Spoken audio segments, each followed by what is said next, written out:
কিংবদন্তি ক্রিকেটার তথা ভারতীয় ক্রিকেটের অন্যতম সফল কোচ রাহুল দ্রাবিড়কে জানেন না এমন লোক যে খুঁজে পাওয়া যাবে না সে বিষয়ে কোনো সন্দেহ নেই। এহেন রাহুল দ্রাবিড়কে একটা সময় ব্যাঙ্গালোর বিশ্ববিদ্যালয়ের সাম্মানিক ডক্টরেট উপাধি দিয়েছিল, কিন্তু রাহুল দ্রাবিড় সেটা সম্মানের সাথে প্রত্যাখ্যান করেছেন। শুধু যে প্রত্যাখ্যান করেছেন তা নয়, তার সাথে চমৎকার একটি বক্তব্য দিয়েছেন। তিনি বলেছেন, আমার স্ত্রী ডাক্তার, সে এই ডাক্তার ডিগ্রির উপাধি পাওয়ার পথে অসংখ্য বিনিদ্র রজনী ও দিবস পরিশ্রম করেছেন।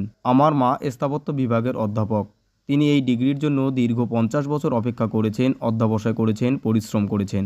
আমি ক্রিকেট খেলতে অনেক পরিশ্রম করেছি ঠিক, কিন্তু এই ডক্টরেট ডিগ্রি পাওয়ার জন্য সেই পরিমাণ পড়াশোনা করিনি। পরবর্তী সময়ে রাহুল দ্রাবিড় আরও অনেক মহানুভবতার স্বাক্ষর রেখেছেন। কোচ হিসেবে টি-20 বিশ্বকাপ জয়ের পর বাকি সাপোর্টিং স্টাফদের থেকে বেশি আর্থিক পুরস্কারও নিতে তিনি অস্বীকার করেন। আসলে রাহুল দ্রাবিড় শুধুমাত্র ক্রিকেটার কিংবা কোচ হিসেবেই মানুষের মনে জায়গা করে নিয়েছেন তা নয়, তিনি মানুষ হিসেবেও জায়গা করে নিয়েছেন অগণিত ভক্তদের হৃদয়ে।